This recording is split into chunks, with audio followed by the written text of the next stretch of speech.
Hey, everybody, welcome back to the Authentic Christian Podcast. I'm Aaron Gallagher, and I'm very excited today to talk to you about the benefits of short-term mission work. All right, so in this episode, we're talking about the benefits of short-term mission work, and I'm very excited. I have an old friend, really a mentor, Dr. Mike Reese with me. Mike, thanks for being here. It is an honor and a privilege. Well, and I notice you emphasized old friend. Hey, I'm 40 now, so it's like, get this, James, No, it's funny. On my Facebook, it'll show memories that will show back up.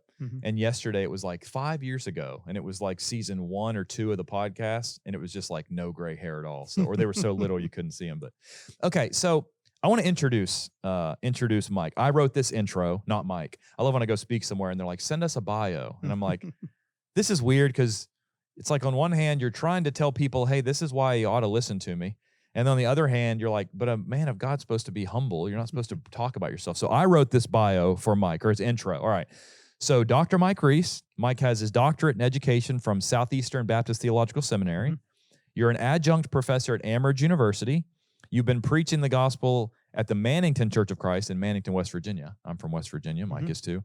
Since 1989, over 35 years. You're an educator. You're a father. You're a grandfather. And you're the coordinator for 4 different Bear Valley extension schools. We'll get to talk about that a little bit later. 3 in Kenya, 1 in Tanzania. And personally, I said earlier, but Mike's a mentor of mine.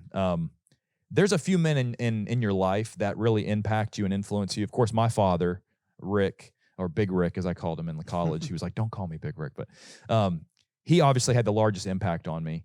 There's been other men in my life. Eric Thanos was a deacon at the Raleigh Church of Christ during a period where I said, I would say now is unfaithful. Maybe lukewarm is a better description. I don't know, but he was always like a real great influence on me. He actually passed away of a heart attack the first year in 2018. I went to PTP, and it was sort of just full circle for me because he passed away, but he had such a profound impact on me. I wouldn't be doing what I'm doing, I don't think, unless he was such an encourager every time. So he had a great impact on me. The elders at Raleigh, Adam Hudson, he's the one that would spend hours studying with me. Mac, Bob, the different elders, and you are on the list. You're up there. That is very humbling. And to God be the glory. Yes, sir. Yes, sir. And I think by the end of this episode, people will understand why. And we were talking, I forget what. Oh, I know what it was. Okay. So I was speaking in Kentucky, and in the lesson, I told a short story about how I was talking about evangelism, and I said, look, I'm not trying to be hard on anybody. For probably the first 25 years of my life, of course, I didn't learn to talk. My dad would say till 2 or 3, but and then I wouldn't be quiet. But I just didn't evangelize at all. I was quiet about my faith. And I told the story in the lesson in Kentucky about, I went to Africa, and like I had a fire in my bones since then. And so I was eating dinner afterwards, and this guy came up to me. He's like, can you tell me the story? What was it in Africa? And I told him the story that I'll tell later, and you've probably heard if you watched the podcast before. And I was thinking, I need to get Mike on the show. And so that's how this came to be. And so I'm excited to introduce not only you, but also I'm just excited to have you talk about the benefits of mission work because it changed my life. I mean, drastically. So, okay. So Mike, you've done a lot of work in Africa, East Africa, and maybe other places, but I want you to start off, just tell everybody, and I don't know that I've heard this in depth, but how did you get started in Africa, in mission work? What was your history, and when did Africa become so special to you initially? Okay. We got all day. We can go for 2 hours. It might take all day because I love talking about Africa. I believe it. I had a great aunt and a great uncle, Roy and Ruth Schaefer, that graduated from Moody Bible Institute in 1923 and was commissioned by the African Inland Mission and by Dwight Moody himself to be missionaries in Kenya. They worked with the Maasai. Now, 1923. Yeah, 102 years ago. You've been, I think, 5 times. Yeah. And we know it's a long old trip. It takes 30-some hours of constant travel to get there. But we have our cell phones. We can talk to anyone back in the United States instantly. Yeah. It took them 3 months. Did they have to go on a boat or? Boat, train, and the last 75 miles they walked and rode on mules. Wow. They spent 35 years there.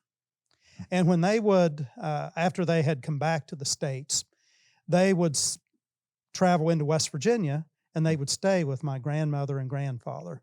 So I would hear all of these stories, these great stories about the wonderful Kenyan people.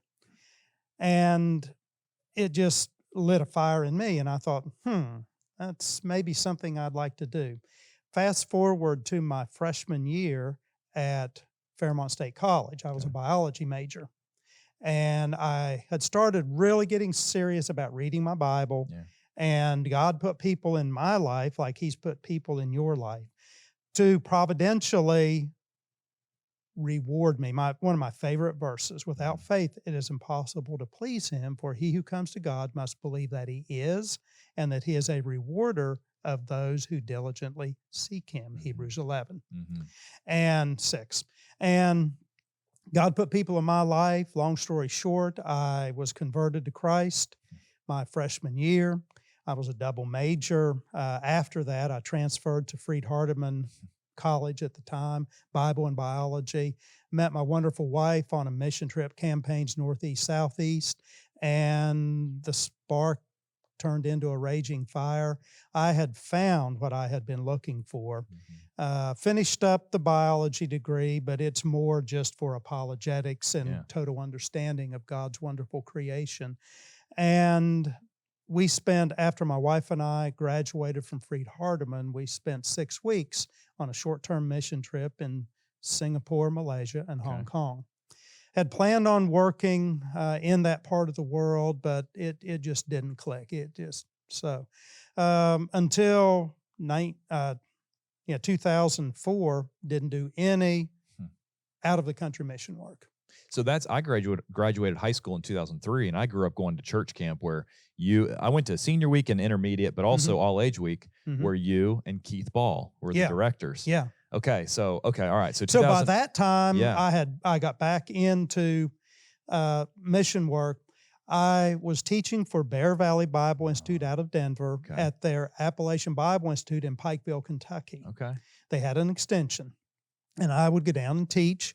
And one Friday evening, we were walking through the Main Street Church building in Pikeville, Kentucky, and they have a huge map of the world. Okay. And they were very active. They were boots on the ground, hands-on mission work. It wasn't, okay, we'll send you. It was, we will go as an eldership. Yeah.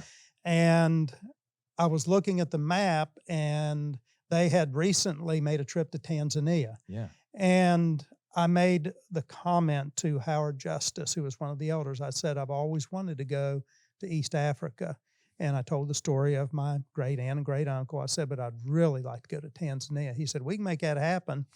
That was in early 2004. The next thing I know, I am on a short-term mission trip in October of 2004, teaching in Ukraine for Bear Valley.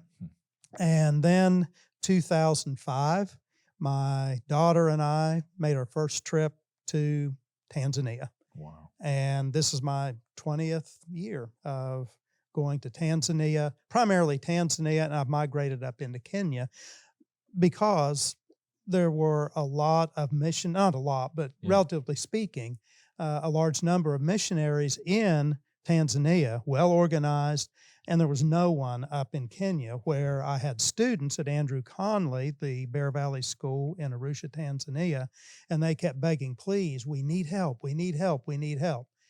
So got on an Akamba bus one Friday afternoon. I know what those are like. Yeah. Went all night and went up to, actually went to Ahono, Kenya. Had never been there. My mom was with me on that trip. So Ahono's where it started. In Kenya. It started at Ahono. Huh. Yeah. With David Wasonga, my right-hand man. Because David went to Arusha's David school. was one of the students. Was Charles one of the students? Charles, I never had Charles. Okay. He was a little behind. Okay. I was teaching on the master's level at Andrew Conley primarily. Yeah. So David Wasonga, Jacob Omalo. Yeah. Jacob will come into my story later. Elias Omalo and these guys, I can't name them all, just so many. Yeah. But they became a big part of my life, and they were wonderful students, and they kept begging, please come, please come. So one of my trips, I split it between Tanzania and Kenya, and my mother was with me. She was a retired nurse at the time. We did a little minor 3-day medical mission and a 3-day Bible seminar. Okay. And it was amazing how well that was received. And so that's basically my story in a nutshell. So tell us, I've been with you 4 or 5 times to Kenya. Yeah, I think 5. Yeah. So tell us about, for people that are watching and don't know much about Kenya, where is it? What's the makeup of the population? Religiously, what's some general information about Kenya? Kenya is split by the equator. If you look Okay. on the map, it's one of the East African countries. It was a former British colony. December 12th, I think, of 1960, I think it's 63, they declared independence. They received independence from Great Britain the following December, 1964. And it is probably the most stable democracy of any of the African countries. The makeup is multiple dialects, multiple tribes. The main language is Kiswahili. English is also a primary language. There are, I believe, at least 46 major languages and thousands of dialects. Population of about 50 million, and it's roughly the size of Texas, just roughly the size of Texas. Religiously, most of the folks would identify as Christian, at least believers in Christ. Yeah. In that respect. Yeah, I think I was listening to some of the presentations that you've done. In fact, we'll go through this, and then we always have a resource page where if people want more information, we'll put some links where people can go and watch more like reports that you've done if someone wants to. But I remember that 80 to 85% of people would claim what the world identifies as Christian. Right. Yeah, which is, it makes it fertile soil because, a lot of people already believe in God. They believe in the Bible. You just have to teach them this is what New Testament Christianity is, And I'm looking at some of that foundational work that my great aunt and great uncle did, although I would disagree with them theologically on some issues. But fundamentally, the basics, the inspiration of the scriptures, the deity of Jesus, the existence of God, they were spot on and have laid a good foundation. Isn't that, you think about God's providence and his foreknowledge, you just think about when, you've got your relatives going over there 102 years ago. Yeah. And God looking at that and saying, like, they're tilling the soil, that their I don't know how many greats, but nephew would be preaching New Testament Christianity. Yeah. That's incredible. Yeah, I still have some relatives over there. Huh. I haven't looked them up, but I want to someday. And so is Barack Obama. Remember that?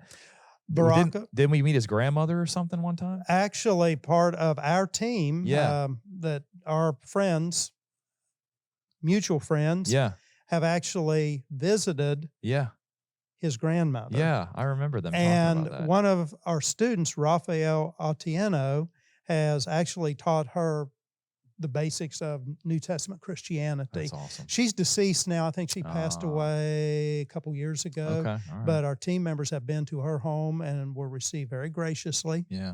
And that's neat. Yeah. That's neat. Even though I disagree with Barack Obama on a lot of things, it's still neat to get to, like, it is. You guys get to preach his grandma. It is, so. Okay, so one of the main reasons for this episode is to talk about the impacts of short-term mission work. I know over the years, I have heard some people that are so hard on short-term mission work, and they will say things like, oh, these people just want to go to change their Facebook profile pictures. Yeah. And I completely disagree with it. And we and you have talked about this. And so I want to discuss that today. And in talking with you, you basically said, look, there's 3 groups that we should talk about. And I think is a great, segue. 3 groups of people who are impacted in a positive way with short-term mission work. And so one of the main reasons I want to encourage people, we were saying before we started filming, we were talking about some of the things short-term mission work helps you appreciate. And we were talking about these things. And then we were saying, look, you can't really explain it. Like, you can explain it. You have to experience it. It's a difference between head knowledge and, like, experiential knowledge. Right. And so we want to encourage people who've never been on a short-term mission trip that it will change you for the better. And so we'll encourage that. But let's talk about the three groups. All right. So the first group is the impacts of short-term mission work. Mike, tell us about your experience.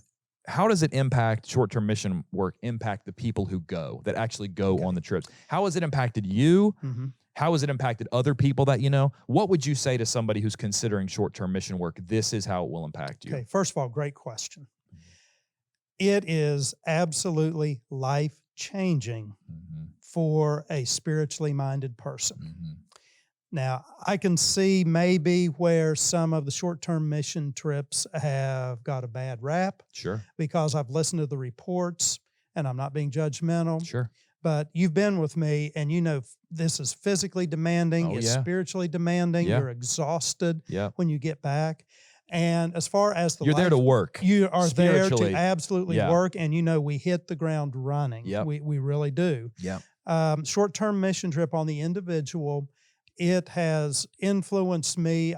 I've told many people it has allowed me to keep my sanity and continue to preach, because I see the great need.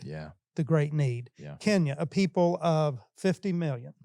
We have 3 Bear Valley schools in Kenya.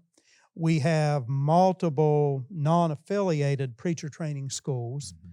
And we just touched the hem of the garment. Just touched the hem of the garment. 8 billion people in this world. And in our churches in the United States, we have multiple preachers, and they have heard the plan of salvation over and over and over and over and over. Where, let me share an experience with you, just real quickly. We had a guy. We got all. I want to hear all the stories. 2 years ago, I think it was 2 years ago at camp. We have. First of all, we'll get into camp later on. Okay. But we have a men's leadership class seminar, as well as a ladies' leadership seminar, as well as all the classes for our campers. And I don't want to get ahead of myself because I want to talk about camp later, but I want to tell you the story. We had a man, this was 2 years ago. He shows up Monday morning. Obviously, he has religious background, but he's there and he listens. He came up after the 3-hour session and said, "I've never heard anything like this. I've been looking for this." So I immediately get a couple of my guys, and you know who some of them are. And they talk with him. So at lunch, you see them out underneath the mango tree. They're studying. This went on, I think it was on Wednesday, he was baptized into Christ. All right. And left I look at him as an Apollos in a lot of ways. Taught the way of truth more accurately. And he went on and became a faithful part of the Luanda Church of Christ. And I haven't checked on him the last trip, but was faithful for a while. So, last time I checked on him because he needed a Bible, and I got him a Bible. So when you have the experience of there's people out there who have not heard the gospel. And we take so much for granted here in the United States. So one thing, my very first trip when I went to Asia, and then the second trip, I'm teaching things, and I have to go back full circle and say, do I really believe this? Does this really have a meaning in my life? And is this true? Is this true? So it changes you spiritually and intellectually. And every other way to, okay, this is right, and I need to let the world hear this because this is what the world needs. Second, we talk about taking things for granted. We listen to our news and we think all our country is in shambles and we're poor and, we're talking on our cell phones and we're driving our 10-year-old automobiles. And then we go to a third world country and there's no electricity. And, I don't want to really get into that. But we take so much for granted, and it helps you appreciate just where we are. Spiritually, physically, every other way. I could not agree more. I mean, I think about the things that had changed in my life. You mentioned automobiles. I remember someone who in one of the worship services had, traveled on a motorbike, 15 miles, and they had to pay someone else to get there. Yes. And then I remember another guy who had walked a few miles, and he told me, and he asked me, he said, Brother Aaron, how far do you have to walk to your church building? And what am I going to say? Well, 30 feet from my car to the door. I mean, like there's no, and we can tell you all day long, but until you experience it, you just don't realize how lucky you are in America. You always hear the stat, you're in the top 0.5% of the richest people, and you're like, I'm not. We can't understand. No. I remember some of the guys charging their cell phones, and they would go to the market, they'd drop it off. And I'm like, what are you charging dropping your phone off? Because they have to charge it at 10 Kenya shillings. To charge your phone 10 Kenya shillings. Off some guy running a generator. Yeah. Because you don't have electricity. Or a solar panel. Yeah, or solar panel. Yeah. I mean, those things, it just makes you appreciate what you have here. I was at Motuan Bu, which translates Mosquito River in Arusha. I wonder why. And it was literally, we had some baptisms that day, and it wasn't a river, it was like a little ditch, but it was full of mosquito larvae and mosquitoes. And we spent the day there. Yeah. And I think Keith Kasarjan, our director of overseas extensions for Bear Valley, was with me on that trip. And he went on up and walked way up on this basically a mountain, and worshiped up there with a new congregation. So we spent the day, which, and here's something that I'll just throw this out, and you probably discovered this. We are so time-oriented in the United States. I told you this morning I try and be here at a certain time, and I was about 5 to 7 minutes late, and I thought, oh, man. We're not on African time, The late Cy Stafford, and I miss him, I loved him so much, who was a full-time missionary for years and years in Tanzania. He said, Mike, Americans are time-oriented. Africans are event-oriented. It's about the event. So that's why you'll have people coming and going. And so we're at Motuan Bu, and it's late in the afternoon, and I'm thinking, we probably ought to get back to the motel. And this elderly gentleman, he had to have been in his 70s. He said, well, I'm probably going to have to start walking home now too. I said, how far did you walk today? He had walked 10 kilometers. Wow. One way. Wow. 6 miles. Yeah. So he walked 12 miles just to worship that Just day. to worship. Just to be with God's people. And it wasn't just that Sunday. He did it every Sunday. Every week, yeah. They're just, you have to go. I mean, that just to realize the things that we're so petty about. I remember one of the trips we went, and you'd preached, and it was Sunday morning services. And, like you finished, and, and they had translators. It had been like an hour and a half, of preaching, good hour and a half. And then they were like, okay, Brother Aaron, you can preach your sermon. And I was like, Mike just preached. And they're like, we want you to preach a sermon too. And those people sat there so intently for hours because that's, I mean, later we'll talk about the Maasai people. I remember one of the pictures that you showed of what they were sitting on. Oh yeah. I got to tell that story. Yeah, we'll tell that story later on. We'll get to that, and I can have James throw a picture up. But okay, so the impact of short-term mission work. You may have heard the story if someone else has watched the podcast before, but this is almost really what prompted this episode, is this guy asking me. But I'll tell you, I remember the first time I went with you, I think I was 28. And I'd grown up going to West Virginia Christian Youth Camp in Pennsboro, West Virginia. You and Keith Ball were the directors. Keith did extension mission work in India. He did, before, and he passed away. Died in India. Did he? That's right. I remember. He died in India, But he was a great man. Oh, and loved him, loved his family, Josh, and so you guys directed that church camp. And I remember I was a counselor, and we were sitting at the lunch table, and you said, "Isn't this amazing?" And I just said, "Yes." I remember. This is a story that just came to mind.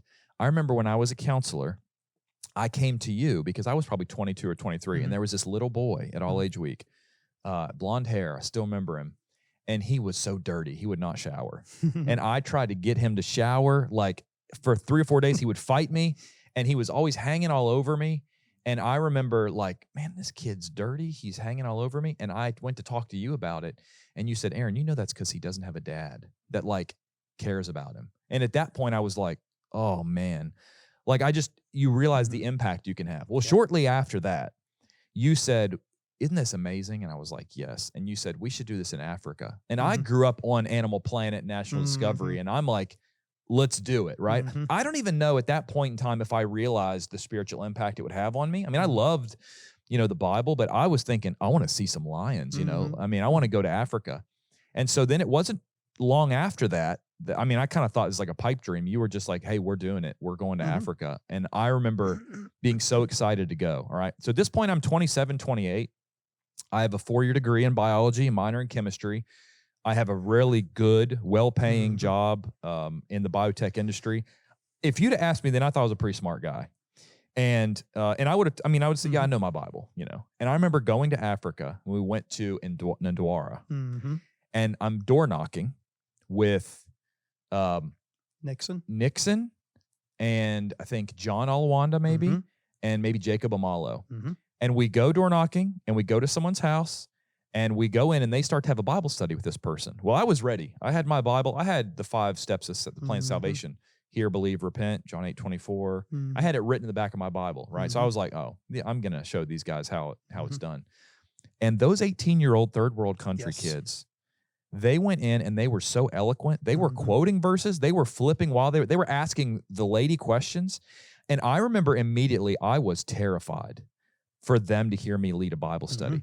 And so we go to the next house, and they were like, Brother Aaron, we'll let you lead this study. And I was like, no. Like, you guys are doing great. I was so like ashamed really at how little I knew of and I'm supposed to be this educated, off American. And it was like a wake up call to me that I don't know my Bible. And that trip, I got to experience so much. I remember, being in that, we'd go door knock during the day. We'd invite people back to the city square where there's all these booths, and and you have a tent, and they'd be preaching and translating. And it really, for me, I remember going down at dusk. They were baptizing people in Lake Victoria. And I remember someone saying about the hippos. Yeah.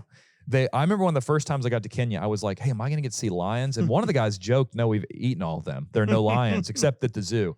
But he said the one animal you need to be careful of are the hippos. Right. He said, because they are very dangerous. And I remember saying, why don't you eat them? And he said, because they'll kill people. We don't. So I remember we're at Lake Victoria. It's dusk. There are people panning for gold over here, people with their cattle in the water feeding them, people washing clothes. There's this like reed bank over here that they're like, hey, we need to hurry up and baptize people and baptize because they're hippos over there. And I'm thinking, what I learned Africa 101, you don't have to be the fastest guy there. You just have to outrun. And I'm thinking I can outrun Mike, right? So Mike's in trouble. Anyway, I remember standing on the bank, watching them baptize people. And I felt like I could finally envision what the book of Acts would have looked like. Like 2,000 years ago, no modern amenities, electricity. They're just baptizing people. And I remember that just forever changed my life. And I remember flying back to Raleigh, North Carolina, where I lived, sitting at a coffee shop. I can still remember I can see what chair I was sitting at, looking out the window, writing business emails, thinking, what am I doing? I remember one time talking to you at the hotel we stayed at. And I remember it was the first or second trip. And I remember saying, Mike, like, I feel so much different than the first trip. Like, I had a great job. And I don't know if you remember this conversation, but I said to you, I don't know what to do because I feel empty in the biotech world now. I'm writing emails about this equipment, and I'm thinking it was on the veranda of Lake Savannah. It was. I know exactly where we were sitting. And I remember thinking, like, do I quit my job? What do I do? And I remember your advice was, right now you have a really good job that you can support the work. But if you ever get to the point where you feel like all you can do is teach and preach, then it might be time. And it's just funny how the Lord worked providentially, because over the next 4, 5, 6 years, I started studying more. I started teaching. And of course, then in 2018, I got the opportunity to come work at GBN in a social media role. Like, I just look back over the years and see, had I not gone to Africa, like legitimately, I would not be at GBN. I don't think so. Providentially, who knows how the Lord would have worked it. But you talk about how short-term mission work changes someone. It took me from a guy who didn't know his Bible, never had a Bible study, to now it just lit that fire in my bones that Jeremiah talked about. It's like, I thought about stopping preaching and I couldn't. And it's like, if you talk about how short-term mission work can impact someone, I feel like for me, it's just changed my life. I'm wholeheartedly agree. From who I was 15 years ago to who I am now, it's like my college self wouldn't recognize me, you know? Right. And I can attribute that to 4 or 5 times of spending 3 weeks. Yeah. I mean, that's just a couple months altogether. It just changed me, man. I experienced the exact same thing. Yeah. When I first started going to East Africa, they would look at the Americans, at me, as the so-called expert, the hero, the super Christian. And I remember the very first trip and some of the very first Bible studies, I thought, oh boy, I am so inadequate in my preparation, in my knowledge, in my spirituality. I need to step up my game. So I went through that same process that you did of soul searching, of, okay, I can't just go on and look at the animals. I've got to, you know, this is serious. These people are very serious about this. And I've told the guys over there and the ladies, I said, look, you look at us as hero, you're the heroes. You're, absolutely. You're the heroes. You're out here. You're the soldiers. You're on the front line. We come, I'm in Africa 6 weeks a year. Maximum. You're so right. You know, I'll remember Wycliffe. Remember Wycliffe? So I remember any time like in the States, you know, like I'll study with someone and we'll baptize them. And so many people, they'll be like, wow, you baptized a guy. And I'm like, I should show you my email. This guy sends me an email. I mean, I remember there was a time where I met Wycliffe. That was at Northern Kenya. We were it wasn't in Kisumu. He's up at Buteri. That's right. He's Buteri. And I remember that he is like traveling on Friday and Saturday with his own money to distribute the Lord's Supper to all these congregations he's planted. And you know, I'm getting an email, and it's not just Wycliffe; it's all these guys. I'm getting an email where last week they baptized 30 people. And I get those email updates, and like you listen to the work that they're doing, and there's a lot of people in America that Americans would look at and say like, wow, these guys, they're like the apostles. I'm like, no, I'm not. No one is. You should talk to some of these guys in Africa. They're baptizing 30, 40 guys a week. You want, if anyone on the face of the earth is close to the impact that the apostles were having. Of course, the apostles, you know, but these guys in Africa, and I'm sure like India and other third world countries, same thing. No one knows about them, and they are doing such incredible work that if you go, it'll humble you. You'll never think that you're that special anymore. You know. You mentioned something earlier about the pettiness.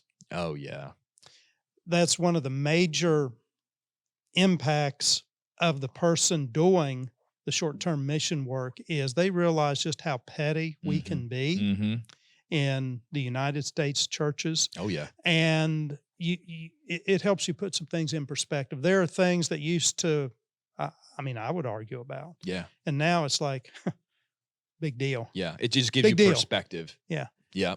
And sometimes in America, you know me, I'm as adamant on doctrinal correctness as anything, but you know, you'll go to certain places in Africa and it's like, they're just, how much time do they have with some of these people? It's like, yeah, they're teaching them the basics and they're growing and KSOP and all these schools. But like, we sometimes argue over such little things. And, you know, I love Revelation. I've taught it. Like I'll discuss the date of Revelation, but we have guys that will argue on the date of Revelation or argue at these things till they're blue in the face and their communities are dying lost. And actually make it a test of fellowship. I know.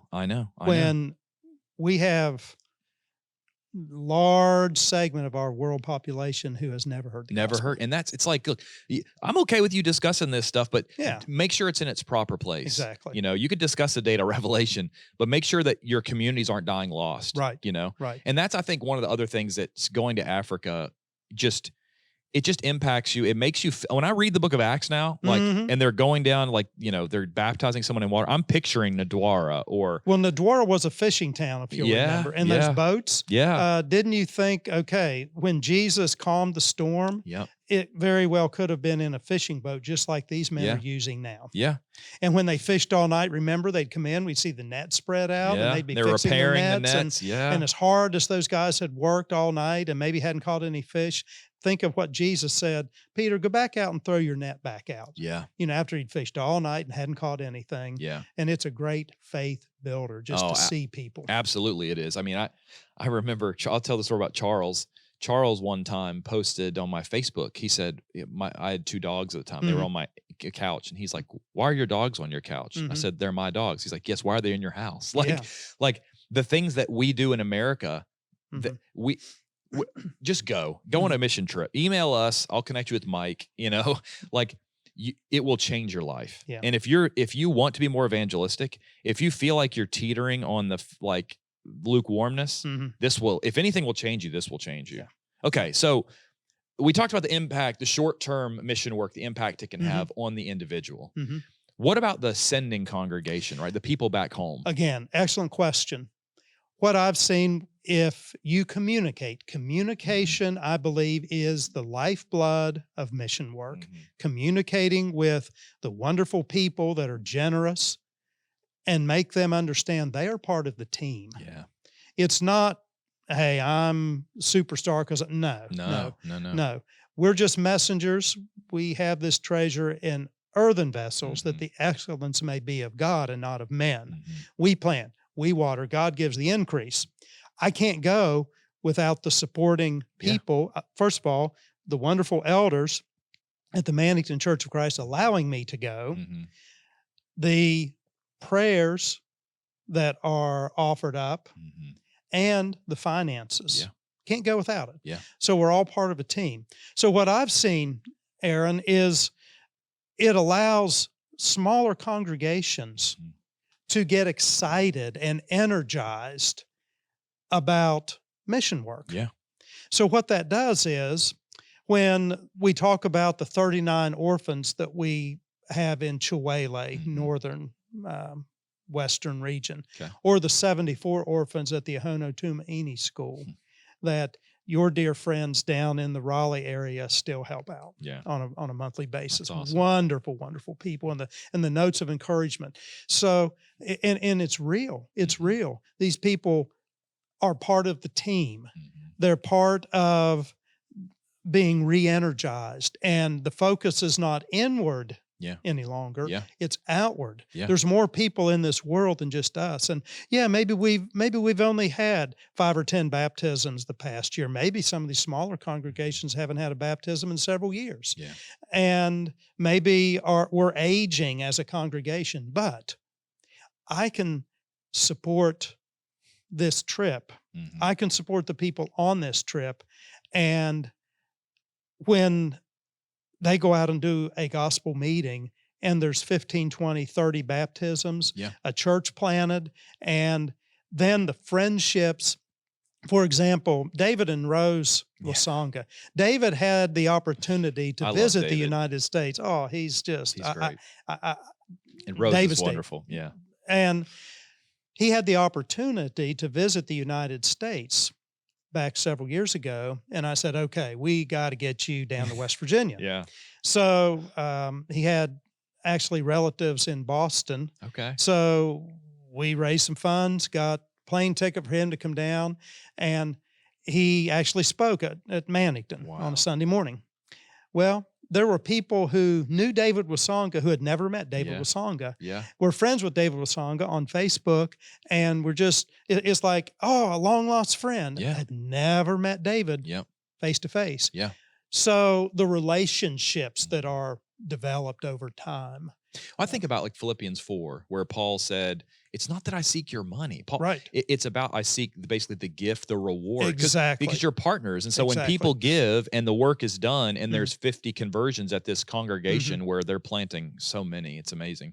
And we'll talk about that later. But like that reward goes to those people's account. And sometimes too, I think it's, especially for Americans, like whenever you find out, you know, you can build a church building over there for like what, 11 or it used to be $1,100 bucks. Yeah, maybe it's more. It's more now. But whatever the amount of money the amount of impact you can have over there for so much less money, it's like later we'll talk about the Hono Tumani School and how that started. Yeah.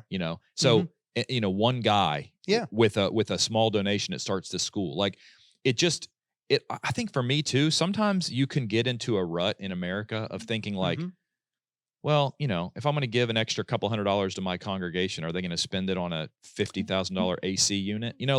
Are we keeping the lights on? Are we paying the preacher, or are we doing the Lord's work? Yes. This refocuses from just the maintenance aspect of repaving the parking lot of, hey, there's possibly souls that are going to be in heaven eternally because I was able to help out. Yeah, the impact you can have. Yeah. The how much it costs to support one. I mean, I'll tell this story. Just recently, we got an email at GBN from a guy in southern Kenya, and he basically said, "Hey, we've been watching GBN videos. I'm sure other Brotherhood, I'm sure World Video Bible School, Apologetics Press, a lot of our works." You find some guy in a foreign country, and he says, "GBN help me," and I've also been watching. All kind of an amalgam. Yeah, they all dovetail. And he said that he was a denominational preacher, and that he learned the truth and taught his whole congregation. All 48 of them had obeyed the gospel. And so he was like, we need people to come and teach. So we were able I called you. We connected him with two guys. Was it Elias and Fabian? I can't remember. Two guys. It was. Okay. Traveled and studied with them and baptized a bunch more. And you say, how much was this multi-day trip with hotel stay and food? $50. Yeah. I mean, the impact you can have as an individual. And I think Ephesians 4 maybe, and maybe in Colossians, it talks about, steal no longer, work with your hands so you have something to give. To those. And there's a lot of families that are just, I'm going to say average, middle class, working American families. And you feel like, I really don't have the money to make an impact. And it's like, you might be surprised. Let me give you an example, ahead. Go ahead. Okay? Back several years ago, we had the 4th grade Bible school class at Mannington, who took a year, and every time they came, they would drop a quarter, a nickel, maybe $1. Yeah. And it took them a year. Yeah. But they bought a bicycle for an evangelist. So he's able to travel to multiple congregations. And I have the name in my notes of the fellow that received the bicycle. So that's 4th graders. Yeah. Were they excited about every Sunday? And were they excited when they saw the picture of the man who got the bicycle and knowing? Yeah. So that's just one more way of the focus is no longer inward. It's outward of we have some very worthy people who we can help. Yeah. That's just another example. That's amazing. I mean, it really does make an impact, like you're saying, on the congregation. And sometimes that leads to individuals, that say, hey, I want to go see this work. And they go. And then, I mean, I know from others, just thinking of all the people over the years who would go. I'll tell you, you build friendships too. I mean, tremendous. I remember, Keith and some of the guys from Northwest, never met him before, spent 2 weeks with them. It's like, lifelong them friends. Yeah. You know them so well because you're. And when you see them, you just pick right back up where you left off on your conversations. Yeah. Okay. So we've talked about the impact it can have on the people going. The people, the congregations ascending. Let's talk about the local communities. Some of the impact. And I'm, of course, going to ask, I know that you've talked about, Matthew 28, the impact of it. Well, how does Matthew 28 fit into the overall model for you all? Okay. Overall, basically, I divide my work up into the areas of Matthew 28. Sure. The overall mandate is go and make disciples. Okay. And then there's 2 imperatives there of baptize and teach. So the idea of the local congregations, very, very resilient, intelligent, zealous. They just need maybe a little scaffolding. They maybe need a little help. Yeah. So one of the great tools that we have used is World Bible School correspondence courses. Mission Printing out of Richland, Texas. Richard Renfro, maybe you'll hear this someday, brother. I just can't thank you enough for the work that Mission Printing, affiliated with the Churches of Christ. Okay. Their goal is to send 5 containers a year to third world countries filled with material.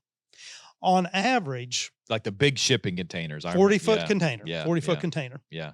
Very expensive, but very, very cost efficient compared to other aspects of getting the word out. I believe it. On average, one piece of literature is read by 13 different people in a third world country. Here in America, it's thrown in the trash can. Yeah. 13 people, they pass it around. So the local congregations, if you would ask the average Kenyan, Kenyan congregation, how many of you teach the gospel? How many of you would consider yourself evangelist? Multiple hands would go up. Yeah. In the United States, we would point to the preacher, you know, the hired preacher to do that. Yeah. And so that's one of the differences. Yeah. That's one of the impacts over there. Well, and I think too, you know, so many of these guys who are the preachers over there, you know, most of them are farmers. They're working to support themselves. They're subsistence farmers, Yeah. or if they're in Nairobi, they maybe have a little business that they're or a job, maybe Yeah. a night watchman or Yeah. something. But you're right. There's very few guys who are just Full-time preachers. Yeah. So I remember you telling a story, if you remember, or it was one of maybe a preaching. It was during COVID. Was it a preaching? It was World Bible School correspondence courses, where was there a preacher in COVID when the school got shut down, and he and his buddies did like 14. Moses Samiu Wembigliano in Chihuahua. Okay. We had to shut the school down. I got out of Kenya late January 2020, and by March, everything had closed down. Yeah. The world shut down. Yeah. So these guys said, man, we got all this time on our hands. We know what we need to do. So we had... These are preaching students, right? These are preacher training students. Students, yes, not instructors, students. At Kenya School of Preaching in Kisumu, led by Moses Samiu Wembigliano, and we had William Atima, folks like that. Yeah. We had all of these Bible correspondence courses in the container. We got them up to them, and they distributed since 2020, and this is old data. This is 2024 data, Okay. over 14,000 and graded. That's distributed and graded over 14,000. It's well over 15,000 now. World Bible School correspondence courses. I spoke at Dyer's Chapel in West Tennessee yesterday. Yeah. And I used this analogy of sowing. Yeah. If we're going to sow 3 acres, and we only sow, if we're going to sow that in grass seed, and we only take one little handful of grass seed, what kind of yield are we going to have? I mean, desolate, none. But if we take multiple pounds of grass seed and sow and keep sowing, and then we water that, we have quit sowing and we have quit watering in the United States. That's right. Luke 8:11, the seed is the word of God. Bottom line. That's right. And you know, I'm not trying to be too hard, but it's like it's the truth. Why? I mean, I'm not going to feel bad to say it. Whenever you have congregations that are dying, you have to. There's only a few options. Number one, the seed isn't working. I'm not going to put that at God's feet. No. The seed works. God is omniscient. He, outside of time, knew exactly what would work. He created mankind. So then you have to say, okay, if the seed is not deficient, the seed works, why isn't it growing? It's because it's not being planted, it's not being watered. Exactly. And I'm sorry, I don't know what else to say. Like, if it upsets someone, I'm sorry, I'm not going to put it at God's feet. And so when the church is shrinking, does the gospel not work? I mean, I know it does. We do episodes. We just did a couple episodes ago where these 3 or 4 or 5 or 6 guys from a very good-looking, popular fraternity at a big Tennessee university. They all converted. You know why? It's not because the gospel doesn't work on, popular kids. It's because people aren't telling the gospel to anybody. Thanks for watching the Authentic Christian Podcast. If you want to watch more content like the Authentic Christian, different programs, other podcasts that you want to learn about the Bible, I'd recommend you download our app, the Gospel Broadcasting Network app. Just get on the App Store. You also can find it on Roku, iTunes, etc. Search Gospel Broadcasting Network, download the app, and you can see the show, The Authentic Christian, and many, many other shows, dozens of shows, other podcasts, other shows that walk you through verse by verse through different books of the Bible, or even just different topical shows. So I would recommend you download the Gospel Broadcasting Network app. Thanks for watching. And they found something that they desperately needed. They talked about, they said all the stuff the world offered was empty. Yeah. Yeah. You know, and if that works in a wealthy American society, It works it works everywhere anywhere. in the world. That's right. So getting back to our seed and sowing analogy, and I'm going to add this. Yeah. To not only affecting the congregation, the local congregation, Yeah. the indigenous congregation, but the person going, there is a sense of urgency created. Yeah. You and I know that if a person dies not cleansed by the blood of Jesus Christ, not obeying the gospel, they're lost. Yeah. The Bible's plain. Yeah. We're not the judges. We're teaching what the Bible teaches. Yeah. We don't have that sense of urgency anymore. No, we don't. They do. They do. And a congregation, they hear the gospel, they hear the New Testament gospel, and you probably had this happen to you. Will you please come with me next Sunday? I need to go. I have a family member, or I have friends. We have another village. Please. Yeah. And they beg you. Yeah. And to do that. It's like Acts 10, coordinate. Like you got to bring your whole Acts 16, you got to bring the whole household to hear it. And in America, it's like, just keep this quiet. You know? So the impact of the local indigenous congregations, first of all, to have the Mzungu, the white man, the white there. man, yeah. I remember all the kids like Mzungu, and they want to touch. They do. They I remember. touch. I have videos from my GoPro, yeah, where they would just look because some of them had never seen a light skin. Right. They would look at your skin, they look at your veins, and I'm just sitting there like this, like 40 kids, we're trying to eat lunch out there underneath the mango tree. And they're like candy, Yeah. But it just changes that local congregation too, because they have a sense of urgency. Yeah. This is what they have been looking for. Yeah. And we're so comfortable in our environment that we don't realize that we are exchanging something that's eternal for something that's just temporary. Well, I've heard you multiple times use the analogy in your presentations about, rich, like who's really rich. Exactly. And I have, like we were talking earlier, I have a good rapport with the village congregations. Yeah. And almost always now, sometime at the end of the lesson, I will encourage them to stay faithful, encourage them to continue to grow spiritually, to evangelize. And then I say, I'm not going to hide this. Yeah. God has blessed us. Yeah. And in your eyes, I am rich. And I am. Yeah. And I'm not going to discount that. No, of course.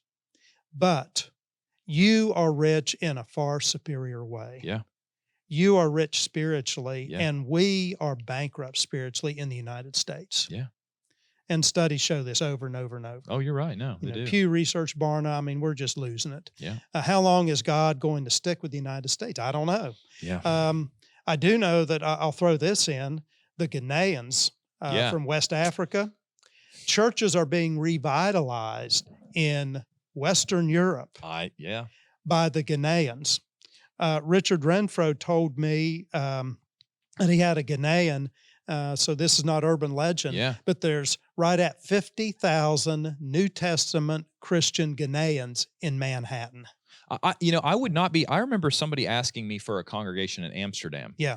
And I recommended one to them. And they got back to me and they said the congregation was wonderful. It was like 85% or something people from Ghana. Yeah. And they were. Yeah. So it's like you have this idea in America that's an outdated idea that the Americans, they're evangelizing Africa, which they are. But what in turn is happening is the Africans are evangelizing the rest of the world. They are. And they're doing a fantastic job. Yeah. So once these local congregations get some stability, which we'll talk about this later on in our discussion of the maturing of the new Christians and the maturing of these churches. Yeah. Then they're able to go out and plant churches. Yeah. And like the Ghanaians from West Africa. Yeah. And when they're evangelizing once again Europe. Yeah. They're evangelizing some of our larger cities in the United States. And there's a race. Satan has his plants. Yeah. He's evangelizing. Yeah. And it's a race. It's a battle for souls. So with the Matthew 28, the baptizing and teaching. So you've got with the evangelistic side, I remember being at the Kenya School of Preaching, one of those mission printing shipping containers came in. Yeah. And it was awesome because you had these preaching students and the other Africans, they're just so excited to see all this material. I remember they have resources now. You remember this? You're probably so gracious with being patient with me. I remember one year I was like, I'm going to collect Bibles. I did a Bible drive in North Carolina, back in West Virginia, and people donated hundreds of Bibles. And then I remember it was like a week before the trip, all of a sudden I had this realization, like, oh, wait, how am I going to get all these Bibles to Africa? So I'm like, I'm starting to calculate how much it would be. And so I talked to you and you're like, that was like, you didn't want to rain on my parade, which was great. But you were like, now next time what we could do is we could raise the money and buy the Bibles in Luo and in Swahili. I'm like, that's a better idea. But seeing when you'd open up a suitcase full of Bibles in Luo or Luya or Swahili, the passion people had, it makes you realize, like, just so many things you experience that you can't really, it would take 8 hours. I mean, it wouldn't even 8 hours. You couldn't explain all the things that just change you. These little things that you see, like, I have 6 Bibles at my house and I haven't opened them, in a while. And so the evangelistic side, you've got the mission printing of the World Bible Schools. Tell us about the youth events that you guys do, like essentially the church camp, the youth events at different places. The median, I think that's the right phrase, median age of Kenya is 18 and a half years old. Young. Which means statistically 25,000 or 25 million Kenyans are 18 and a half and under. Wow. United States, I think it's 38 and a half. Okay. So we're an aging nation. Yeah. When I first started going to Kenya, I looked around, there's kids everywhere. Yeah. And I thought, and you'd go out into the village if they did have a congregation and there were no classes for the kids. The kids were just sort of overlooked. And I thought, wow. Yeah. You look at communism, you look at Marxism, you look at any, what we would consider from a biblical standpoint, a false religion. Yeah.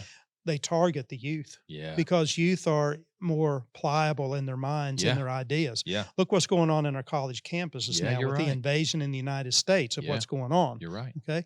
So, here's what we're going to do. I'm going to do all I can to focus on the youth. Yeah. So we started the Kenya Christian Youth Camp and Christian schools. Yeah. And then along with that, we have the preacher training schools to be able to not just having a bunch of babies, but we need to train the babies. Okay. Yeah. So let's talk about Kenya Christian Youth Camp. That's real great. Quickly, yeah. Okay. That's that's what, when I told the story earlier about being at West Virginia Christian Youth Camp and saying, we're going to do this in Africa. And you were like, I've got it set up. Let's go. This was it. It was, So here's how we did it. I handpicked some people. Okay. You were one. Oh. Brandon Kearns was another one. Brandon's helped out at camp. And Marcus Stinson. Yeah. Some of these folks. Yeah. But we also, down in Tanzania, in December, they had for several years had a youth camp. Okay. Somewhat small. Yeah. So I picked Ellie Martin and Ellie Nima and Charles Heberth and Himidiwe Kamara. Yeah, I remember that. And I said, guys, we need help. So I was working Tanzania and Kenya both. So we started out and went from Tanzania, drove all the way up to Ahono. Yeah. And we conducted our camp. The model was exactly like West Virginia Christian Youth Camp, who Keith and we had the honor and privilege of conducting that together for 25 years. Yeah. Wonderful experience. I've said more than once that if the camp is conducted properly, and most youth camps are, you can do more with a young person in a week of camp than you can do a year of teaching and preaching back home. Yeah. And I firmly believe that. Yeah. So we reproduced that. I think we had 265 or 268 campers the very first year. And I took our staff manual from West Virginia Christian Youth Camp, the schedule, everything, and basically just duplicated that in Kenya, except for every position from director to dean of men, dean of women, to teaching the classes, to counselor. We had a person who was the Paul, We had a person who was the Timothy. Yeah. Every person had to train someone. Yeah. So I'll use myself as an example. I was the director the first year. Yeah. David Wasanka was my co-director. Yeah. And I would just mentor him, just teach him, just let him in on every decision. But I basically was the director of the camp because I had the experience. Next year, same thing. Yeah. But I gave David more responsibility on more decisions. Third year, I said, David, I'm going to be the co-director. You're going to be the director. Yeah. And so he basically ran the camp, got everything set up. Yeah. And I remember about Tuesday, he came to me and said, what do I do? I said, you're the director. What are you going to do? Yeah. You have to allow opportunities for mistakes. That's right. And then be they there to can help learn. and fix them. But they have to go through that process. Yeah. Fourth year, staff manual. He sends me the copy before we print it. My name's not even in the manual. But that's the goal, right? That was it. The goal. That was it. I remember when we used to go, you said all the time, our goal is to make ourselves unnecessary. Reproduce ourselves. To replace ourselves. Yeah. That's right. Okay, so let's use that. The school, the Kenya, I mean, the last thing I'll say about the Christian youth camp, in 2023, you guys had 1,700, is that right? Over 1,700. Over 1,700. And over 100 baptisms. Yeah. 110. That was what I had from the let me stats. talk a little bit about what we did during the pandemic years, okay? Okay, I remember you mentioned that, Because we thought that we were defeated. We thought Satan won the victory. Oh, no, God. Wouldn't let you have the camp, yeah. Okay, so 2019, we had a phenomenal camp. Okay. I think we had over 1,000. And God blessed us with multiple baptisms. Okay, it was smoking. It was really a good camp. So 2020, we're just ready for bigger and better things. Well, world shut down. Yeah. Well, what are we going to do? The Kenyan government would allow groups of up to, I forget the number, but it was like 500. Yeah. So here's what we did. We took the major congregations that had brought kids to the camp. Yeah. And we said, okay, we're going to do what you and I would call a youth rally. Yeah. Yeah. A daily, just one day event. Yeah. And we did one at Buteri. Okay. I think we did one at Buteri. I'm positive we did. We did one at Ahono. Okay. We did one at Nakuru and multiple places. Okay. I know Tiangre had one. Yeah. And we ended up, when we put all those numbers together, having more attendance and more baptisms than we did the previous year in 2019. So we did that 2020, 21, 22. And I was so disappointed in 2022 because we had everything already. The health department had approved. We're going to do an on-campus camp Sunday through Friday morning. And right at the end, they said, no, you can't do it. So we went back to the old youth rally model. Yeah. So along comes 2023, and we didn't have a clue what to expect. And we had over 1,700. That was too many. So that's wild, man. Last year, I said we can't do more than 1,000. Yeah. We ended up with, I think, 1,150. This year, we already have over 1,200 pre-registered. Yeah, that's right, because it's in August. Normal? It's August, and it's July right now. So, what we did at camp, we had our classes in the morning, and then lunch, and then sports activity in the afternoon, then evening devotionals and singing, and just duplicated the camp, and it has been tremendously successful. I haven't counted. I don't know how many baptisms we've had, but it's hundreds. Well, and one of the things I think it's the way the Bible says to do it. But 2 Timothy 2:2. You know, train men that can train others. Matthew 28, baptize and teach. So you talked earlier about you have these youth and then young adults that are converted, and then talk about some of the preacher training. You have this. You're trying to train these young men who are converted to become evangelists. So talk about the preacher training schools that you guys work with. Okay. 2 Timothy 2:2. Yep. The things that I've committed unto you are given to you. You teach other faithful men who will be able to teach others also. That's a Bear Valley model. That's basically our marching orders as Christians. If you're wondering what Bear Valley is, let me say this, because I remember it's so funny looking at how things full circle. I remember when I went to Kenya with you. It was Kenya School of Preaching, Bear Valley School. Right. And I didn't know what Bear Valley was. I was like, is this a valley that has lots Mhm. of bears in Colorado, whatever?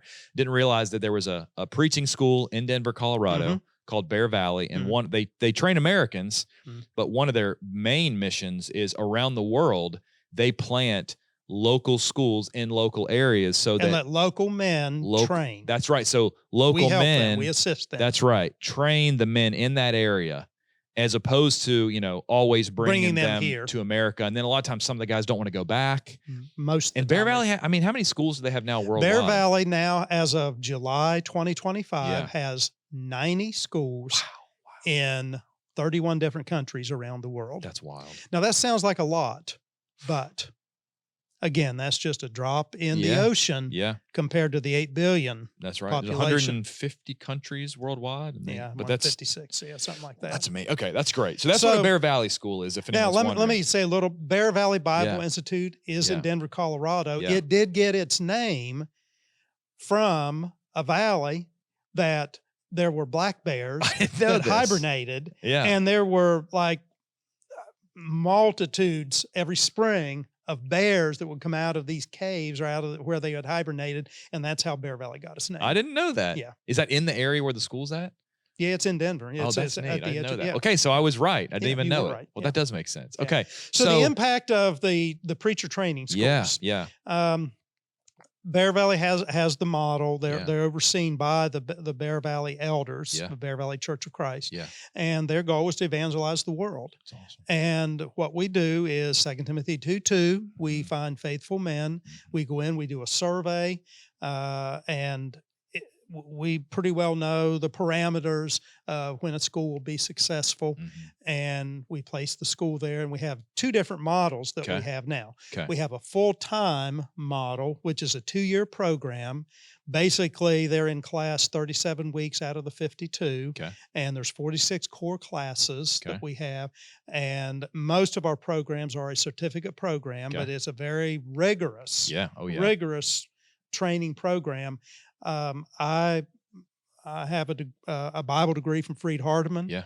I would put the students that I taught in January in our new class, our 7th class, up against any of my classmates. Better than I was. Better than I was. That was what the wake up call to me was. I mean, I had this honestly arrogant American assumption that I'm smart, superior. And then I went and door knocked with those guys, and they were. It'll humble you real and they were quickly. students. They were like first year students. They're high school students. They just got out of high school. I was shocked. I mean, and so the education they're getting is, and they don't have all these distractions. They have some, but like in America, we have so many distractions that like. Whereas they're like focused on their Bible and they're studying all the time. So we have the 3 Bear Valley schools in Kenya. Now, the one model is the full-time model, and the only full-time school we have in Kenya is the Kenya School of Preaching in Kisumu. KSOP, KSOP. Yeah. Now, you had said accurately that I am the stateside coordinator of 4 preacher training Bear Valley preacher training schools in East Africa. I'm technically the coordinator for the Andrew Conley School of Preaching in Arusha, Tanzania. But Daniel Gaines does such a phenomenal job that I haven't even been there. Yeah, you don't even have to do it. Just Daniel handles it all. Daniel and Charles Heberth and Himadiwe Kamara, who are co-directors, they just do a phenomenal job. That's awesome. So I focus on the schools in Kenya. So we have the full-time 2-year model in Kisumu, and in Mombasa and in Nairobi, we have what's called a weekend model. And part-time. The guys come in, and we have some ladies in the classes too, not to train to be preachers, just to learn the Bible, but to learn the Bible. They just want to enrich their Bible knowledge. For each Bear Valley class, you have to have 32 hours of time on task in the classroom. So there's different ways of doing this. We can do a short course, which that's basically what I teach, or we can meet on a weekend and go a couple of hours on a Friday and then finish out on Saturday, maybe 2 hours on Friday night, 6 hours on Saturday, and then go home. And we do that for 4 consecutive weekends, and they have 1 class. and after 4 years, then they have their degree That's or awesome. have their certificate. You know, they've completed their training. Yeah. We graduated our first class January of last year in Nairobi, and I think they just finished up in Mombasa That's cool. this year. So it's working very well. Yeah. And there's the potential for some other Bear Valley schools to be placed in Kenya. That's possible. We have multiple schools in countries like Nigeria. Yeah. Well, you know, I know that a lot of times at GBN, we'll do like this show, Authentic Christian podcast, and we'll say, hey, if you need a congregation, Church of Christ in your area, or you want to obey the gospel, reach out. Yeah. And we get emails from all over the world. Yes. And a lot of times, yes, you know, Matt Wallen is a buddy of mine if it's in the U.S. right. But a lot of times it's overseas. I'm messaging Keith. I'm like, Keith, who Yeah. do you know in Egypt? Who Yeah. do you know in, you know, Nigeria? Qatar. Yeah, all those places, Yeah. all over the world. Mhm. And I remember one example. We had someone in, I called it Bandung, and someone corrected me later. It was Bandung, but it was Indonesia. Yeah. Guy reached out. I emailed Keith. Keith connected me with, I want to say the guy's name was Dedi, or within 24 hours, we had a guy in the jungle of Indonesia. Yeah. Who had someone with him studied and obeyed the gospel. So like, that's one of the things I love about Bear Valley is their network worldwide is so helpful when we're trying to reach lost people in the jungle somewhere. Yeah. I make one email to Keith. It's almost always Keith. He responds and copies this guy. This guy says, what city are they in? And what's their WhatsApp phone number normally? We connect them, and it's like, and we take that all over the very world. seriously, because that email represents a soul that's going to be somewhere eternally. This is a statistic I have. Okay, so this was I guess 2024. They had 65 schools in 31 countries, 1,100 students. Right, we have 90 now. 90 now. So this was in 2023. Their first year students baptized 317 people. Worldwide in 2023, they had 12 baptisms a day. Yeah. 123 congregation plants. They had one new congregation plant every 3 days. Yeah. Yeah. So, I mean, the work they're doing is... No, that's the work that Bear Valley students are doing while they're in school. They're in school. Yeah, I know. That's not counting the full-time work that's being done by our alum and by Christians that have and that been converted. they do so much work that, you know, I'm sure a lot of it doesn't even get, you know, reported back. I mean, so you got the Bear Valley schools, and then you guys have some others. Yeah, we do. Chihuele. We have some non-Bear Valley schools, and the way these have come about is usually from our alum when they go back into the field, and maybe they planted multiple congregations, and you have baptisms.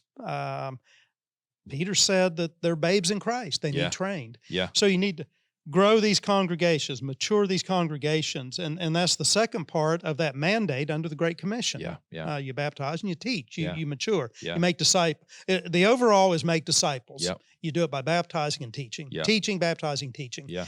So these guys have gone out. I'll just use a couple of examples. Yeah. We have Jeremiah Bohr, who is down in the Rift Valley. Okay. He and Sammy Kaplangent and some of these guys, they're just doing a phenomenal job of training men, and a lot of them are using the notes that they received from their school, from Bear Valley. Yeah.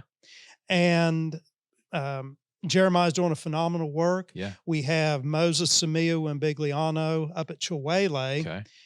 We have an orphanage up there too. Yeah. We'll talk more about that in just a moment. Yeah. But we have graduated our second class, and what we did during that pandemic, they went out and they got busy and they taught so many people and they planted so many churches and there were so many conversions. It's over 15,000 baptisms now, just in that one little area, Chihuele area, since 2020. I think it's over 100 churches now planted. Well, you had to mature these churches. You had to mature these Christians. So we would take representatives from one congregation or congregations in an area who were serious about studying and maybe going to dedicate their lives to teaching and preaching. Yeah. And we've graduated 2 classes now of preachers in the Chihuele area. And I'll go ahead and talk about the Milk to Meat program. Okay. Yeah, I was going to ask about that. Yeah, let's go ahead and talk about that now because it dovetails right in with our preacher training schools. Perfect. So in this area, we have the Milk to Meat program where we have start out with 5. It's more than that now. Yeah. And they start out with 7 congregations. It's more than that. So one person gets 7 is congregations assigned to them. 7 congregations. That's crazy. And they would go and try and teach and preach and reach those congregations, maybe have a gospel meeting. Yeah. And we would try and get, now listen to this. Yeah. Each congregation is all we could afford. Yeah. In this area. Yeah. 3 Bibles and 5 to 10 songbooks per congregation. They're begging for Bibles. Yeah. Begging for Bibles. Yeah. Bibles, songbooks, and chairs. That's what they always need. So we have the Milk to Meat program, and maybe we can get some pictures up of that. I have some. Any of the stuff we're discussing, if you have pictures, we can throw it up while we're talking about it. Great. We have the guys that they'll go out and distribute the materials from the container. Yeah. And they will make sure the worship is properly conducted. And then they just go back in and teach and preach and make sure these congregations are maturing. They're workers, man. Tireless. Yeah. Tireless. It's their life. It's their life. That's it. In America, and there's sometimes the distraction of, I think a lot of people look at it like, oh, it's what I do on Sundays. Yeah. Like, what do you do for work? It's like, well, I'm a veterinarian. Like, I'm also a Christian. Those guys over there look at it as like, this is my life's mission. Is it. I am a Christian. And yes, I do this to support myself. Right. Right. But it's what they just, that's their lives. The life. That's yeah. their lives. It's, it means something to them. It really means something to them. So we have Chihuahua then down in Caracho, which I attended their graduation when was it? January of this year, I guess. Yeah, January. Wesley Core. Yes. Okay. Am I remembering he had a crazy story? Is that the right guy? I don't know. I thought there was a guy that basically was in a dangerous situation or something. Wesley Core. And if you don't have to, he's Kalenjin. Okay. And if you are fine telling it, I'm fine telling it. Okay. Because it's history. Okay. He's Kalenjin, which one of the major tribes in that area. But he wasn't the right sub-tribe. Okay. So there's intertribal fighting. Yeah. They burned his house. They stole the seed that he was getting ready to plant. Tried to kill he and his family. Yeah. He escaped up into the woods. Yeah. And we had one of our other alum, Zachary, who contacted me and said, hey, they tried to kill Wesley. He has nothing. So we sent some funds, got him set back up with clothes, mattress, things.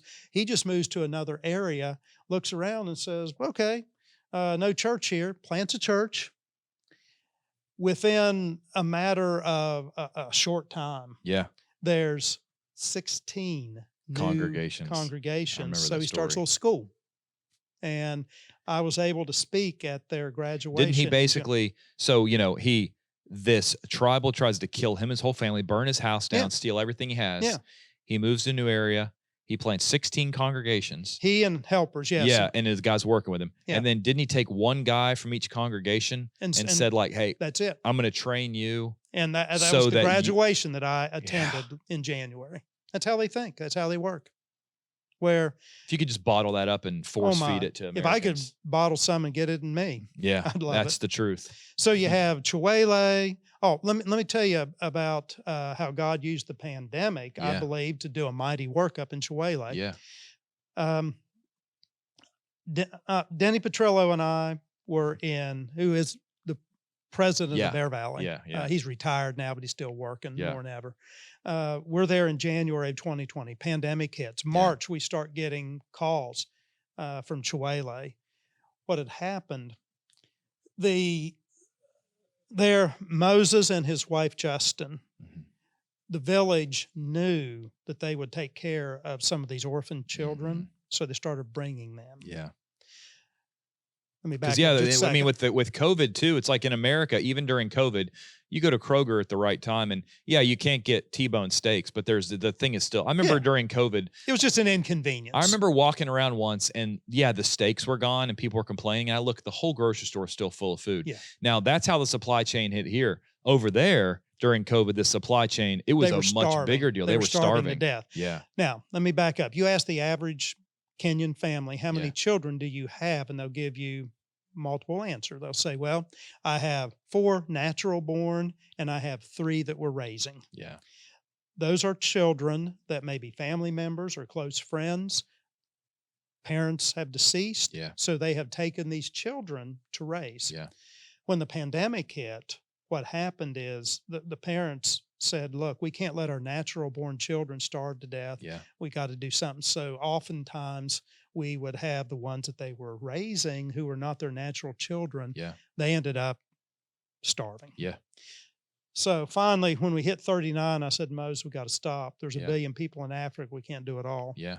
So we stopped at 39, and we now So have. he and his wife, they're taking care of 39 They were starting kids. at 9 o'clock in the morning and finishing up 9 o'clock at night, sleeping in his house, That's cooking wild. food, and floods hit, major floods hit. Hmm. So imagine water rushing through your house and 39 kids in a house. You can't see all of this room, but it's not much bigger than this room. Yeah. So very generous Christians. They sent some money. We built a boys' dorm, girls' dorm, drilled a well, thanks to the Atwood congregation in West Tennessee. Thanks to the Pennsboro Church of Christ in West Virginia, we built a kitchen, and we have an orphanage, and we're raising 39 kids. Never dreamed. But out of that, many of the older orphans have become Christians. That's awesome. They're thriving. Yeah. They're thriving. And out of that has come well over 100 congregations planted in that area, and well over 1,500 Christians just in that Mount Elgon region. God willing, in August, we'll visit Chihuele, and we'll go on up into Mount Elgon and visit some of the newer congregations up there. And this is just so much duplicated. Chihuele, at Caracho, which is where Wesley is. Yeah. Where the tea we're drinking, if you see Aaron and I drinking tea, we're drinking Caracho Gold tea, which beautiful plantation. I've been there. It's just gorgeous. Tea is a major export of Kenya, and you won't get any finer. We have down all up and down the Rift Valley. We have this being duplicated in Nakuru, which is, I think, the 4th largest city in Kenya, being duplicated. Okay. Down in Masai Mara, same thing. Yeah, I remember that was incredible when I got to go to one of the last trips I went with you, I think, went to Masai Mara. We did, yeah. You know, and it's like, if you've ever seen the old Air Up There movie, or, you know, if you ever seen the African tribes with the spears that hunt lions and they jump as high as they can in the air, that's where them. we were. Yeah. You know, and I've still got my club. That Yeah. They, let me go ahead and just tell you a little story about Telengut. Yeah. Went down to visit the school in Mombasa, and while we're there, we decided going over to, we had planned to go to Masai Mara, and we have a graduation of our school there, preacher training school. And while I'm there, they wanted us to go out into the field. So we do. We're supposed to, how long is this going to take? Oh, we should be there by 10:30. I should know that wasn't true. So, never trust a time estimate. I'll tell you another story here in just a moment if I can remember it. So we're driving. We run out of road. We're supposed to be there at 10:30 in the morning. Running out of road. We find a path. We go on a path. We find one little shepherd boy, ask directions. Find another little shepherd boy. Finally, 3:30 in the afternoon. We've gone as far as we possibly can in that old Land Rover. Yeah. It's literally the radiator steaming. Yeah. And we're up the side of this mountain, and here are 100 Maasai men, women, and children sitting on rocks. We'll get the picture. We can show them. Yeah. Sitting on rocks. They have been sitting there since 10:30 that morning waiting on us. Yeah. And at 3:30 we started. And I preached, I taught. Then we divided up, and I took the children and did a children's class. David Wasonga took the men and did a men's class. Rose Wasonga took the women and did a women's class. Then we met back for a final class right at dark, just enough time to get back out of there before it got really dangerous. There's now a thriving congregation there at Tallangoot. Hmm. And I think, I'm nearly positive they've already planted another church. You know, anybody watching, the next time you think your preacher goes a little bit long, Oh my. I want you to think about this picture that is on screen of the Maasai people waiting from Sitting on 10:30, rocks. 3:30. And then the second picture I remember seeing is when they're not there and it's just the rocks. Just the rocks. I want you to think about what they're sitting on, and you're probably sitting in an air-conditioned building after you just, had breakfast, and then, you went to your Bible class and listened to a guy, and then you listened to a sermon, you sang some songs in a Got nice a cup of coffee in between. space. Yeah. Think about that the next time you start to think, wow, man, woe is me. He went 45 minutes today. And look carefully at that picture and look at some of the older men and the older women, and they have arthritis just like we do. Yeah. They have the disease, more diseases in many ways. So try sitting on a rock from 10:30 in the morning till dark. Yeah. And along with that, you've had this happen probably. I've been a little bit chastised in Africa for not preaching long enough. Yeah. Will you please go longer? Will you please go longer? Yeah. Keep going. Never had that. Never had Well, that. some of those people are thinking, I traveled 20 I miles walked 6 to hear miles, this, get here, 10 kilometers. There's an old story that it's almost like it was from America, but it was a guy who was upset because he traveled 2 or 3 hours to hear somebody preach. And they said he only preached for an hour and a half. And the guy said he actually preached for like 2 hours. Oh my. And you hear those stories and you're like, wow, how far America has come. Yeah. That's what it's like in Africa now. Yeah. They will listen to you preach all day long and love it. And they love it. And because they want to learn. They're hungry. Spiritually rich. They're hungering and thirsting for righteousness. Let me tell you a real quick story about time. Help you understand time. I was back in Tanzania with Innocent Alfeo. We have a little Honda 90 trail bike. Okay. And we're going up and down Monduli Mountain. And we had 3 Bible studies set up that afternoon. Okay. We're already late for the first one. Yeah. And I'm thinking by the time we get to the third one, they're going to be steamed. They're going to be mad. I'm thinking waiting. American. So we're walking up this path, and Innocent stops and greets a fellow that he knows. And I walked on a little bit, and he, come back here. And we talked there, probably talked 15, 20 minutes. And, I'm looking at the watch and thinking, come on, we got to get going. Yeah. So afterwards, I said, Innocent, I want to ask you a question.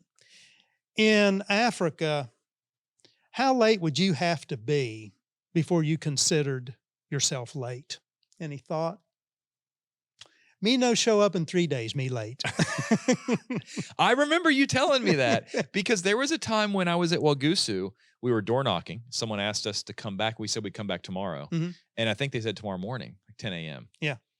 And it's like, we're there eating breakfast, and I'm looking, it's like 8 a.m. And I'm thinking, okay, we got at least like an hour walk, 9 a.m. And I remember saying to Jacob Amalo, hey, do we need to get going? He's like, yeah, we will in a little bit. And it was like 12 or 12:30. I'm like, we're hours late. Yeah. And I remember talking to you about it. And you told me that story, Aaron, if you're a couple days late, they'll start to wonder about you. And that's hard for us to imagine. Oh, I know. For me, it's like, I'm a sort of like borderline punctual OCD, Yeah. Now, it's just different culturally, It is Yeah. different mindset. On that same day, on that same mountain, Monduli Mountain, we're walking by about halfway up the mountain, a little small local jail. Just think of Mayberry RFD, okay? Yeah. We walk by the jail, and this voice out of the jail, the bars, and Innocent starts talking to this man. Yeah. Thought, what is going on? We go over to the window. Yeah. And this man hands out a World Bible School correspondence course through the bars to Innocent. And he reaches in his little satchel and pulls out one that's graded. And I think in Swahili said, I'll be back next week. So he's amazing. Evangelizing this guy who's in the jail. So it's just, the whole point of this episode is to show that short-term mission work impacts the person going, the people sending, the people in the local communities. I mean, you look at just the impact of training a few good men, and then those men who are trained, you look at, the explosion. I mean, you've been doing the work facilitating it. You've said this multiple times, but one plants, another, Paul said, I planted, Apollos watered, God gives the increase.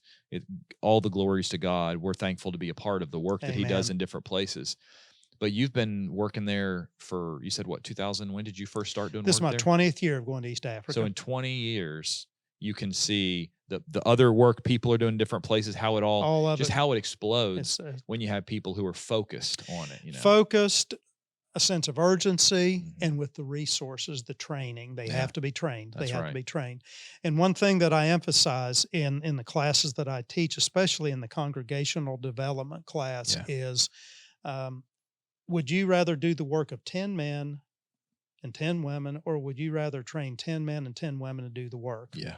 Now, when you report back to the United States on a short-term mission trip, the baptisms and the numbers are what they want to hear. They don't see the long-term effect of the 20 men where you teach a short course. Yeah. But you amortize 20 men and the work that they're going to be doing with these multiple congregations over 10, 15 years, and that's why you have the explosion. I think of the stats from the Chuele Preaching School I have.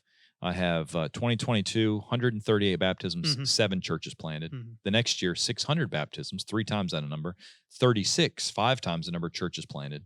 2024, 338, 19 churches. So since 2020, over 1,000 baptisms and 62 churches planted. Yeah. I mean, and you train those men, they're going to convert. And I'm sure the numbers the actual numbers you'll never know. No. And that's, this is what short-term mission work does when you train the people, essentially to replace yourself. You are. That should be the goal of mission work. It's not to make it so that they always depend on you, but so to make it they are self-sufficient. And you supply them with support because we have such a richly blessed country.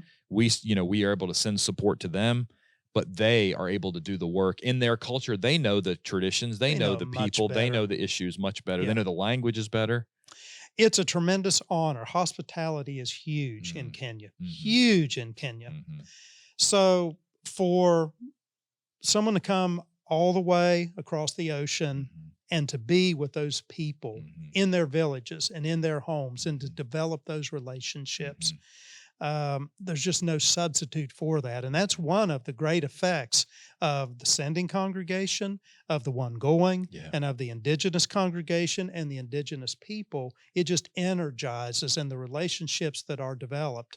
But I am convinced that if something happened and we were never able to make another short-term mission trip to Kenya, never able to send another U.S. dollar to Kenya, that those men and those women are so highly dedicated, it might not be on the level that it is now. They would get the work done. Oh, they would. And it might even be bigger and better.